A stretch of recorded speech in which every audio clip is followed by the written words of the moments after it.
Why does every athlete that you know who takes things seriously have a program?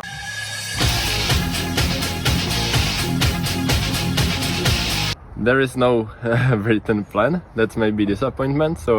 Because I can't show you the plan. It's based on intuition, the heart stuff.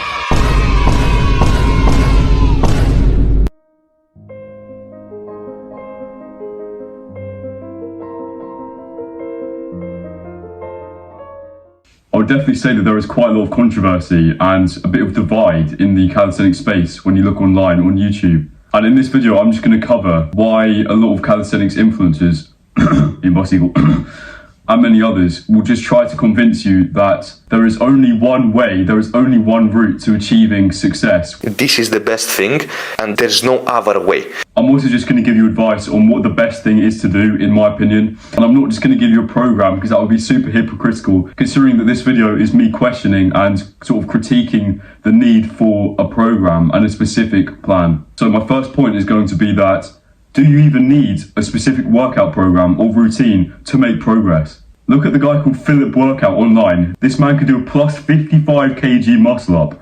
And he just goes off intuition. He doesn't even have a set workout program.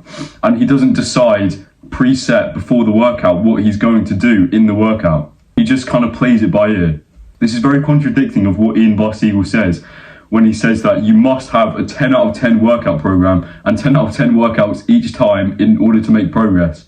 I would say that as long as you're progressively overloading, then sure, you can just train intuitively and just see what happens. At the end of the day, most people do this sort of training just for fun, and obviously they want to build the V-taper. They want to make it's just good exercise. Like, they do it for all the benefits, but it is, at the end of the day, it is kind of for fun.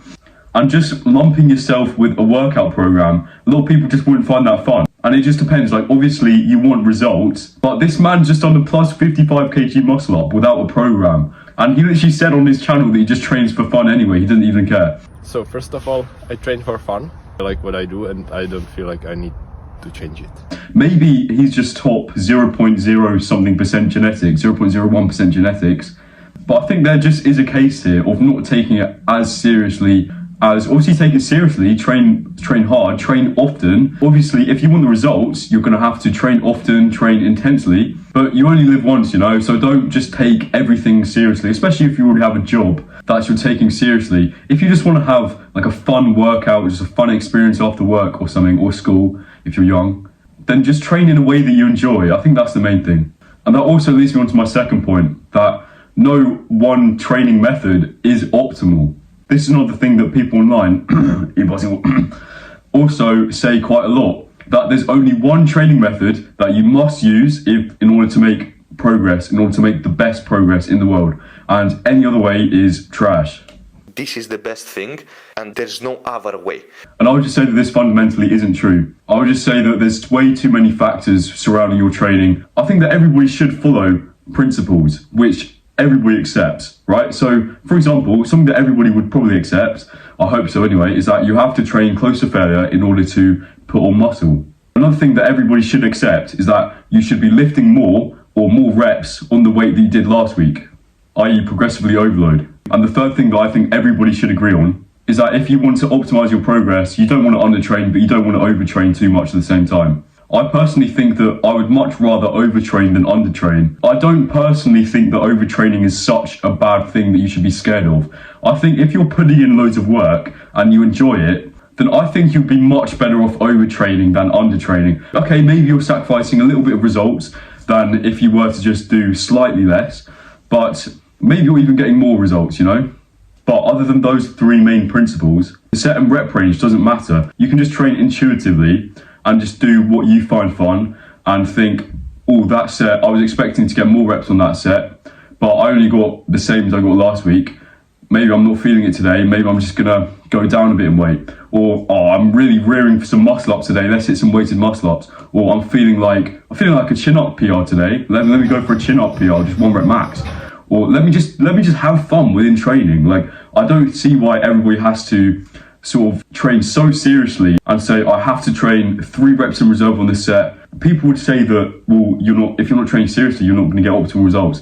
But I think that in this niche, you're always either overtraining or undertraining. But imagine it's a scale with just perfectly training in the middle, and then seriously undertraining, so not training at all, and then seriously overtraining, so doing like 3,000 pull-ups every day or something.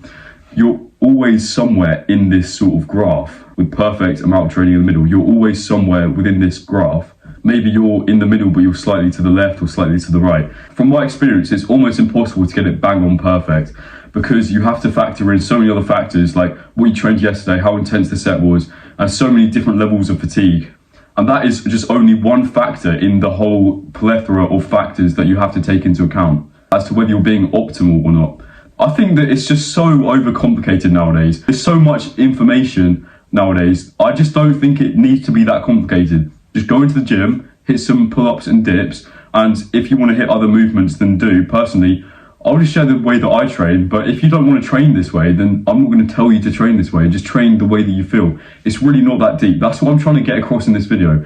That A, nothing is truly optimal, and you will never be 100% truly optimal. And B, that you should just train in the way that you want to train and reap the results and still stick to the principles.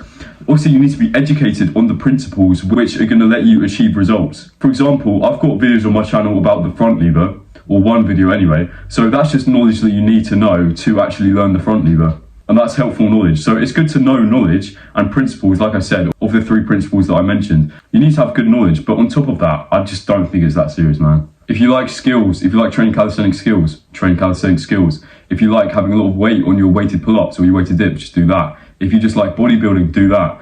I think that the main problem really comes when, say, you take a beginner and then they look on YouTube for calisthenics knowledge and advice, and they're just bombarded with 10 different workout programs, and all the guys are saying, if you don't do this workout program, you'll make no progress. There's no other workout program in the world which is going to make better results than this, and you have to stick with it, and if you change it, then you're cooked. Especially when you're starting, you have to sort of warm up to the training style very gradually. And at the end of the day, if you're training and you have some basic knowledge, if you've watched a good amount of videos online, then you'll be fine. So don't try to overcomplicate it too much. And that really just sums up the video. I hope you found this interesting. Drop a comment if you think I'm completely wrong, or just whatever you think, just drop a comment below and I'll read all the comments. So thanks for watching, and I'll see you in the next video. I hope this helps.